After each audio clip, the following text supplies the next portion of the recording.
First of all, if you guys picked up the nomination forms outside, if you could just drop them off in the blue folder as soon as you exit the theater, that'd be great. And then also, if there's anybody that's interested in being on the committee next year, we ask that you stay after today's talk in the auditorium and you'll get some information and application for that. And thirdly, and most importantly, I'd like to introduce today's speaker. One of the biggest reasons I was excited about doing Wow Speaker Series is because the best part of my Clayton experience has been the relationships I've had with teachers and everything that I've learned from them. And I think today's speaker really exemplifies that. So without further ado, Mr. Sam Harned.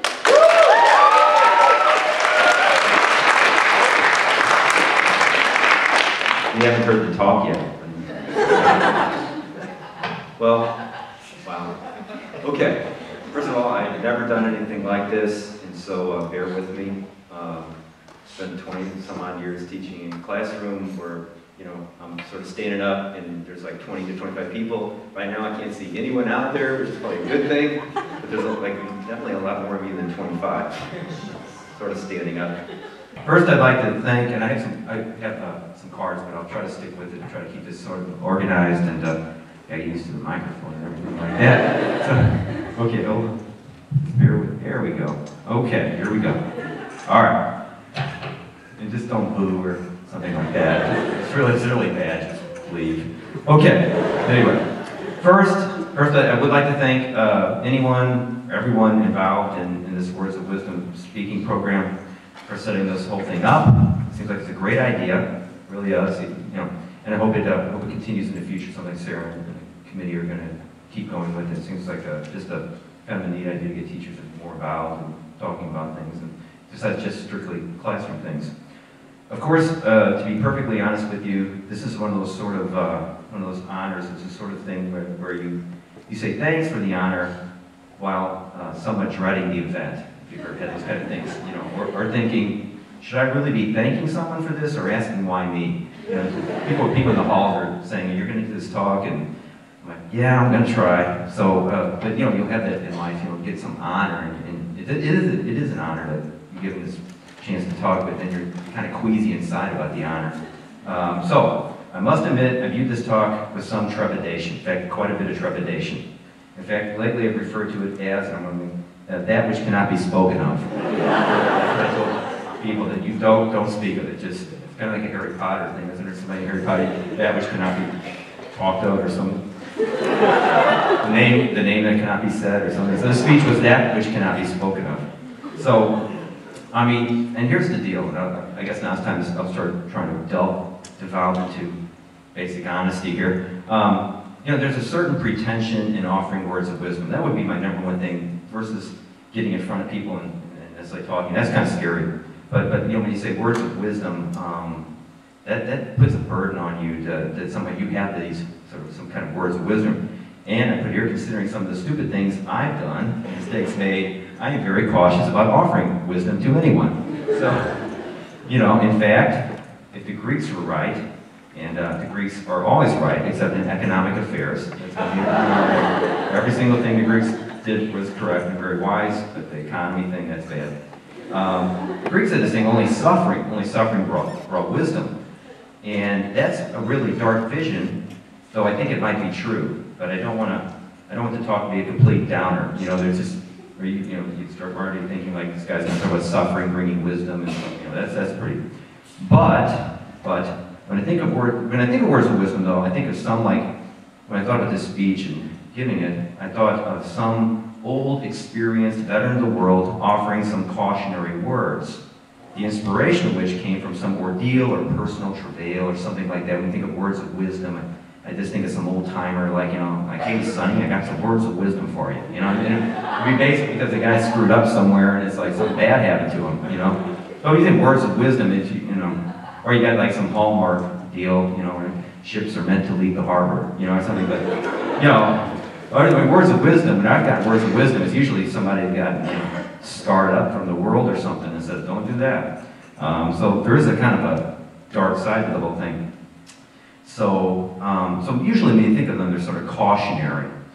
And I don't know how cautionary, but we'll see. So, but I'm supposed to give this talk, and now I've kind of hemmed and hawed around, so we'll go ahead and try to get at some things. And I guess I'm going to do the best I can to make this, do this in sort of an organized manner. I really, some of you know I teach here, and I do try to, believe it or not, try to stay somewhat organized, with some notes. I don't have a PowerPoint. Whoa. Okay, don't have a PowerPoint or anything, so as you know, I don't do PowerPoint, but anyway, I hope I'm going to try to do this in an organized manner, and I hope you can take something away from our time together that really could be beneficial. But my first words of wisdom are, this is my first words of sort of wisdom, we'll call it, if you will, and I always lower expectations. It's the first thing you want to do. You're going to go, immediately lower expectations for everything, and then if things go better than expected, there will be this sort of pleasant surprise. And if they don't, well, people didn't expect that much anyway. So that's the first thing you want to do, lower expectations, and then if things go well, people are like, wow, that went really well. So that's a good piece of advice right there, okay? So don't expect too much today. And then if it really is a good talk, you'd be like, that was actually pretty good. If it wasn't, like, he told us, he said it wasn't going to be good. He was right. So there you go, always lower expectations. Okay, so first thing to do would be don't do 90% of what I've done. I'm not going to discuss the 90% of things that I've done that I don't think you should do, but if you come by my room at the high school, I might tell you some of them, but I probably will not. But really, so don't do 90% of whatever I've done, you probably want to avoid. 10% I guess is okay. But really, okay, so now we're going to get a little productive here. I'm going to do this in an organized way. So here come these words of wisdom. You can sort of take them or leave them. And I'm going to try to do this like a number. I got 10 things, because everything comes in like tens, the decimal system. So 10, like a dime, 10 things. Everything's in tens. But I sort of risking it. I try to do this in a way so people at least walk out of here, like even if they don't like it or the thing was, whatever they think about it, they'd be like, well, at least it was somewhat, organized. So I have 10 things. And again, I certainly don't mean these are like, words of wisdom. But but maybe you'll get something from them. Okay, and I'll try to make them understandable. And again, if some of them are good, that's great. If all of them, all 10 are great, whatever. Okay, first. This is really true. Okay, first thing I say is I call it find your golden age. Find your golden age. Yes, golden ages never really exist and are romanticized. So I know that sometimes there aren't golden ages. There's always some nasty, cynical person. There aren't golden ages. Well, I know that. Okay, so that's fine. But they tell you, I think what they tell you is what they tell you what you value. They tell stories of civilizations value. So I always like to look at golden ages. If you study civilization, what's their golden age? Because their golden, of course, it's a distortion, but it tells you the things, the 2 or 3 things or 4, whatever, that they really value, that really are important to them. So that if you have a golden age, or you will have a golden age at some point, and you look back and say, that was my golden age, or whatever, they tell you what's important to you. They will tell you what's important to you, and when were things the best, and why were they the best. And you may need this if you get confused or lost along the way.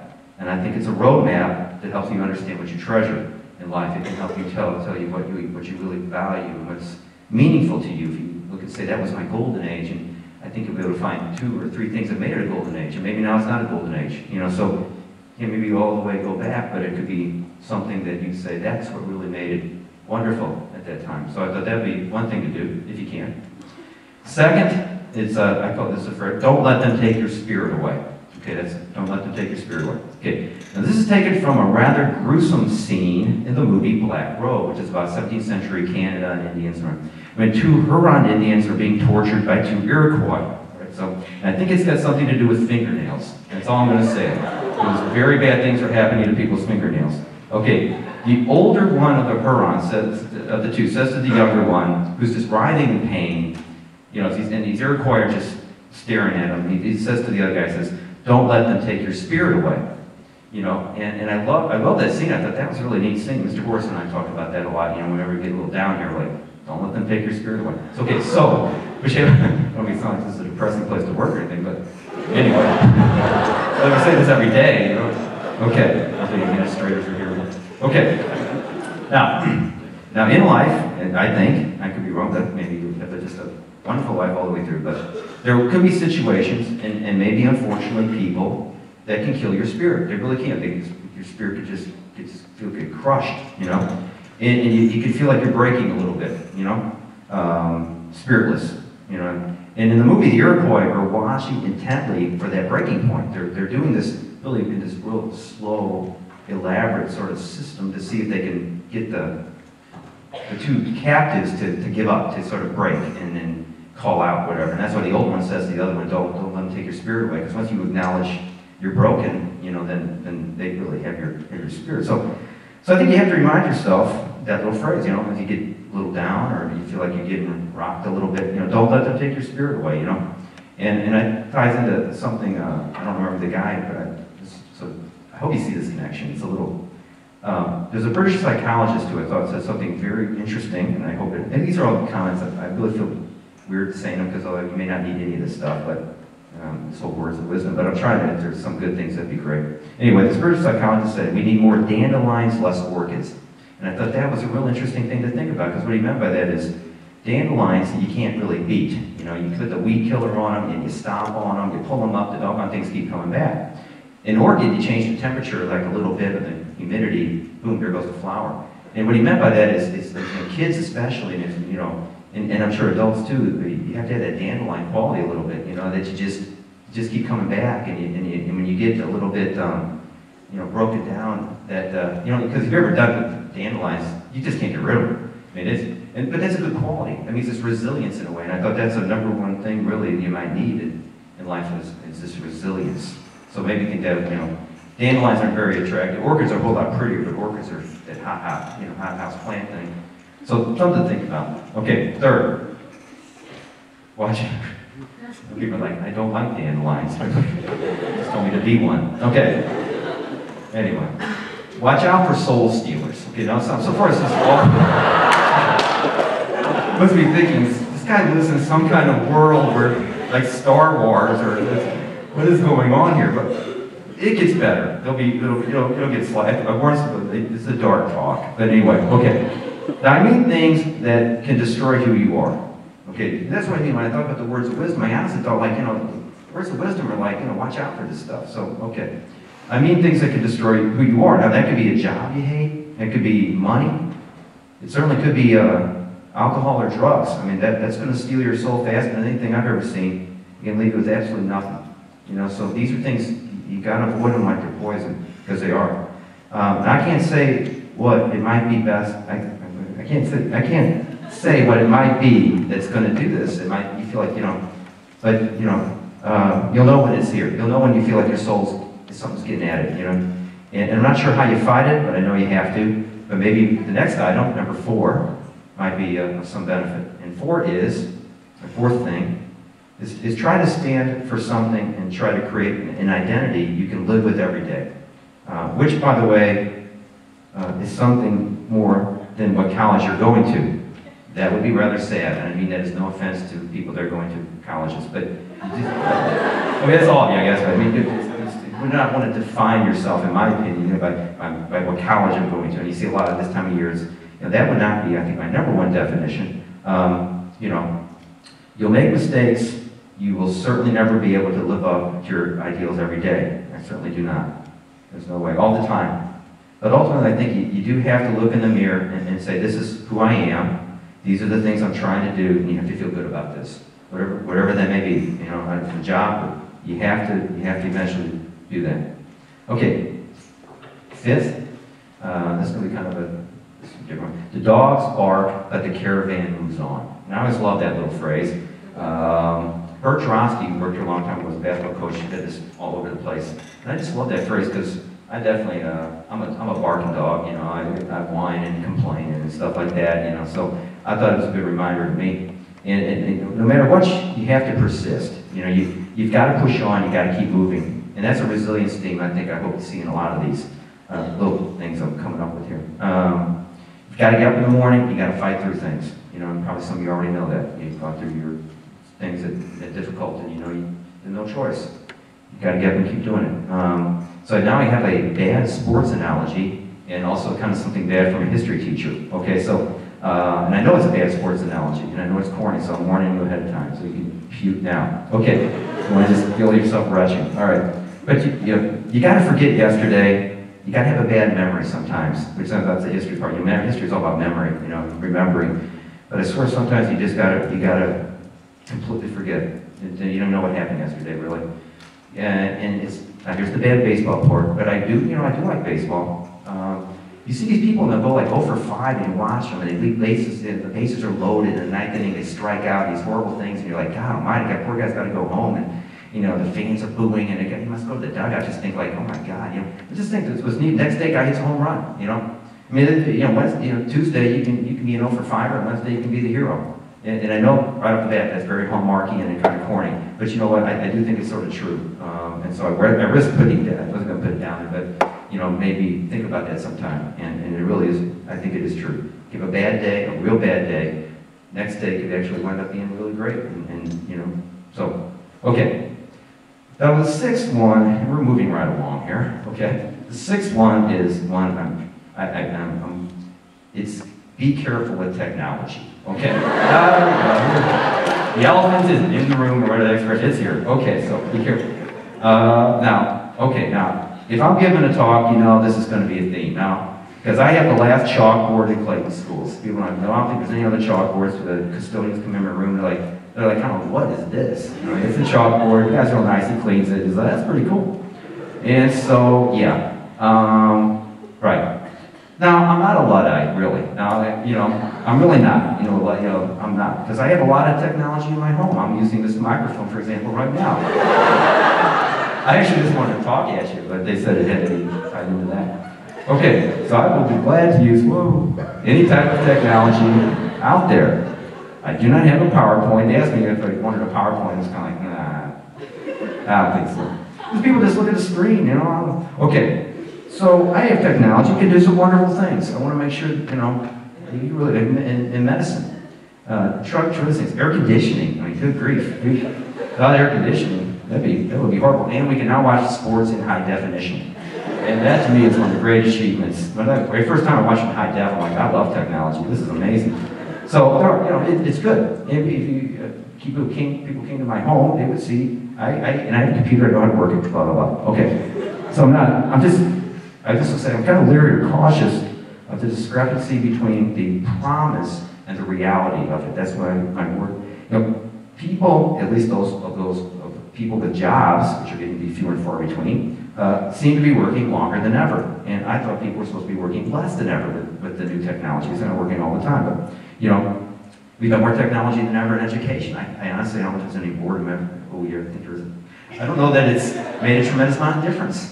Honestly, I don't know that I've seen some revolution. So that's what I mean. I don't mean like don't do it or that's bad or, I kind of like be careful with it. I don't know that the promise and the reality, that's what I'm trying to get at a little bit, And the only thing I would caution you about too, it does seem to have a little bit of a religious quality. High priest, millennial vision, and if you question it, immediately heresy. If you say anything like you don't want to use that thing, it's like, it will blow up on you a little bit. I feel like it's like the Reformation in the 1500s, Martin Luther or something, Anyway, so, that's the only thing. And I like the tech people. I don't want, but it's just, honestly, I think technology is one of the big features of modern life. I'm not trying to be soapboxing it on this sort of, but, it is my chance to soapbox. But anyway, so, and it ties into also one of my favorite, and he's here, my favorite columnist on the Post, Bill McClung. He wrote a great article, and this article blew me away. I use this comment in class a lot, and it was, I think he was writing an article like he was giving an address to a graduating class. What would he tell them? And it was a lot of good stuff. But the thing I thought was so interesting that I really took from this is that he warned about the loss of privacy that seems to be being freely given up by people today on like social media sites like Facebook, just freely, just boom, there it is, gone. And I thought he made this great historical point as a teacher of history. I just love this point because he said, and I think he's 100% right about this, that for centuries, the state or institutions, government, have tried to pry into people's private life, and that's been something you really jealously, you guard that privacy, and you fight to keep that privacy. And now it's just surrendered freely. It's just, open it up, and there you can see what everybody is doing, and it's kind of gross, to be honest with you. But anyway, so I think that's something to think about. I think that's something you need to think about carefully, critically, and what's going to happen in privacy, and how much privacy do you think is appropriate? And I think that is just, I thought that was a great side, though. It's a great insight is that all of a sudden now, wow, here it is, here's everything. And anyway, I thought that was very good, and I think it's something maybe you guys could think about. And by the way, those Apple ads, for Apple computers, they are trying to sell you something. okay? People seem to think somehow they drop their guard and this is somehow like this benevolent nonprofit institution. Well, it's not. They're making money, okay? I see that, it's like, and I mean, hey man, apples, that's good. But, it just, there is this kind of quality, like, whatever, it's just the same sound, a car, whatever. Okay, now, well, here's my one other last thing about this. I'm almost done with this rant. All right, here we go, which I hope is not too bad. Now, I would suggest this is a little thought for you, and I think it's going to be really challenging, and I don't know if it's going to be any better, but I would say try a day with no texting, no cell phone use, no Facebook, one whole day, 24 hours, you don't use any of it. And see if you might not enjoy the quiet, the solitude, and time to think, and maybe even read a little bit, all right? Just a day, try it, and I think it could actually be refreshing. That would be something that might be worth doing. It does seem like there's this enormous buzz, and I feel sorry for you guys sometimes, I really do, and I mean to be condescending about it. I don't have a cell phone, that's kind of bad probably, but, but it's all this continual going at things. Just try it, might be something. So now I'm done with that. Okay. Now this is another, Bill had another good editorial, and it was about, I call this one Slow Down. This is my Slow Down one, okay? And he wrote this article about how busy everybody is and how you're rushing to places every day. You're going so hard, every day you're going to work, and maybe you're going to school, and I do feel tremendous sympathy for a lot of you guys. You have so many hard classes, and you have all these APs, and you have all this work. Busy. It's like you're already little corporate executives, or whatever they are, and you're just so, And I thought he made a good point. If you slow down and you get this, so you get this sort of mindless pursuit of things and grades and us working, whatever. And what if you really slow down and look carefully at the world around you? What might you see? And I tried it going to work. I was in this thing like talking about, I think it's already been Victoria was talking about you go to work, you miss all these things because you're so on this little line right to work. And all of a sudden I was like, that's a good point. I'm doing the same thing. I'm just like, working, thinking. And I stopped, looked around. I was like, it was really refreshing. I saw all kinds of things I never saw before. And I was like, wow, that was so. That would be something I think we might be doing is slow down and look around a little bit, and you'll see some really pretty amazing things in the natural world, especially, or people that you might have missed, whatever. Okay. Number 8. I'll have to explain. Be like a monk in the dark ages. Keep culture alive. Okay, let me explain this. Be like a monk. I told you, dandelion, monk, soul stealers, Haran, India, getting their fingernails ripped. I told you this is dark. Okay, all right. What if you lived in, let's say, 600 AD? Okay, just picture that wonderful world. The wonderful world was 600 AD, which would, and I'm sure there's some person that's a historian of that period who would be very upset right now. Like 600 AD was a wonderful time, I spent my entire academic career studying it, It's really not so bad. Well, I'll tell you the truth. I'd like to put that person back in 600 AD and see how they like it. I got feeling like, I'm getting out of here. Move me up to the Renaissance, running up to 1450. So I think it was pretty bad myself. So 600 AD. Now, literacy, law, learning faded. Okay, with the Roman Empire gone. At least gone, but under assault certainly. Okay, where was culture kept alive? And not exclusively, but monks and monasteries. Not exclusive, but that's what they're scribbling away, preserving all the things from the classical world. That one day they would be reawakened later in the Renaissance, right? Well, what if there were no monks? What if nobody's copying, nobody's scribbling, nobody's keeping any of that alive? So my point is, do we live in a dark age? Do we live in the dark ages now? Well, maybe to a certain extent, not completely, but there are potent forces which could, if not destroy, but certainly marginalize some really wonderful cultural achievements.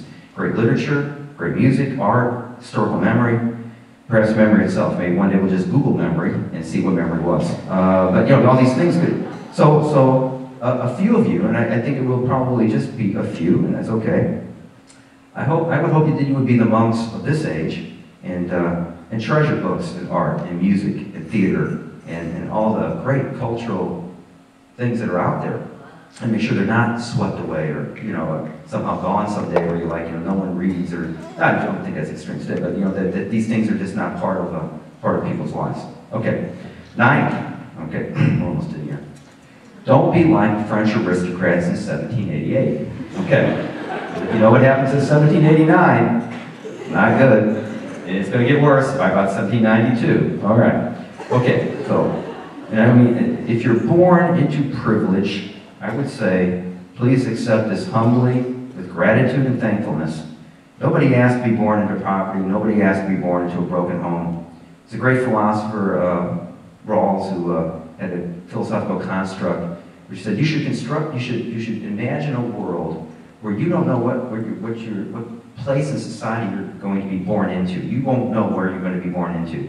What do you want that world to look like? Do you want that world to be a world where there's tremendous class divisions and only elite? I mean, because you don't know where you're going to be born. Or would you want a world to be a just world, and a world that's got a little bit of fluidity here, and that you have a fighting chance anyway? Well, if you right now were that little spark out there waiting to know where you're going, my guess would be, unless you're a gambler, a risk taker, you might want to go into a world where there's some chance of doing something besides just, not anything good. I would say many people here in our school and community are very, very lucky. They're very fortunate, incredibly fortunate. I would please then try to do something to help those who need help. And I'm not suggesting like a liberal solution or conservative. I'm not really a political person that much, Republican or Democrat. I'm not trying to say that. I've lived through all kinds of different presidents, and poverty-stricken areas are still poverty-stricken. Their schools are still not very good. So I don't know I really don't have an answer. That's one thing in this words, but I don't have any answer on that. But, I do think, though, the only thing I can say is you just can't sit still, cocooned in sort of an affluent community, going to an elite school and pretending these things really aren't there, or ignoring the ugliness, hoping someday maybe it'll just kind of go away. I would say then that's what the French did in 1788, and one day it explodes. So it seems like there's incumbent, and I'm a liberal, I don't care, but something has to be done. I do believe in it's sort of a noblesse oblige maybe concept, but I think you do owe it to try to do something. Okay, so that wasn't too bad. I guess it was pretty dark. Make you feel bad too and guilty. Okay, well, here's your 10th. Floss your teeth. Okay, now, seriously. Now believe me, okay, you really do not want dental problems. That is probably the most important thing to do. You get dental problems, it's really bad. Okay, also, you gotta get enough sleep. Try to get enough sleep. You gotta eat like 3 healthy meals a day, get some fresh air and exercise. Now this seems like, obvious, this is some kind of joke. Okay, well it's not, all right? Because how many people really do that? I mean, you guys do you really do that? You get exercise, eating right, and especially young people, to be honest with you, you guys are young, man. I'm not trying to be holier than now. When I was your age, I was staying up and everything. But I do know if you can't do any of these other things, you can't do anything wonderful if you don't feel well, if you're tired. It's like a little thing. I really didn't mean it about the 10th thing. Try to you got to take care of yourself, because if you don't, you can't do anything wonderful that you really would like to do. And if you have a toothache, you really can't. So that's flossing. I'm obsessed with teeth. So. Because I did not take care of my teeth. So I have massive dental problems. Okay, don't do that. That's words of wisdom. Okay, see, somebody will go home tonight and floss. And your parents will be like, God, they're flossing. Okay, you'll thank me for that someday. All right. Okay, so there's my 10 things. You take them or leave them. I hope maybe at least 1 or 2 of them resonate and you got a little thought going on maybe. And even if you disagree with anything, that's good too. I just have 2 last things and I'm all done. I'll say this, and I mean this, no matter how hard you try, how smart you are, how strong you think you are, no matter what your job is, your income, people can still throw you for a complete and inexplicable loop. Inexplicable because at the core of human beings are still a very dark irrationality that can surface and confound and astound you. So I never want to give you, I put that there deliberately, you have to understand, I think really, there will be times that you can try, maybe you take these 10 and you're thinking, man, those 10 are perfect, or you've got your own 10, and they're really good things, and there still will be times where you can't understand it, and you don't know why things happen, and you'll have to figure out a way to deal with that too. Now, finally, I have a little short reading. It's from ancient Mesopotamia. It's words of wisdom from long ago. Show you that human struggles and human attempt to find wisdom have a deep history. They'll continue forever, I'm sure. It's from Gilgamesh. It's one of my favorite little lines. I love it. I thought I'd end with it. And here it is. And Gilgamesh has been searching for eternal life. And obviously, you're not going to get that. He's always this unhappy person with all these powers, but he just can't find contentment. And so this goddess, Shidori, says this to him, and maybe you've heard this line. Gilgamesh, where are you roaming? You will never find the eternal life that you seek. When the gods created mankind, they also created death, and they held back eternal life for themselves alone. Humans are born, they live, and they die. This is the order that the gods have decreed. But until the end comes, enjoy your life, spend it in happiness, not despair. Savor your food, make each of your days a delight. Bathe and anoint yourself. Wear bright clothes that are sparkling clean. Let music and dancing fill your house. Love the child who holds you by the hand, and give your wife pleasure in your embrace. That is the best way for a man to live. So, I think that's some good words of wisdom, and that's the end of my talk. Thank you for being with us.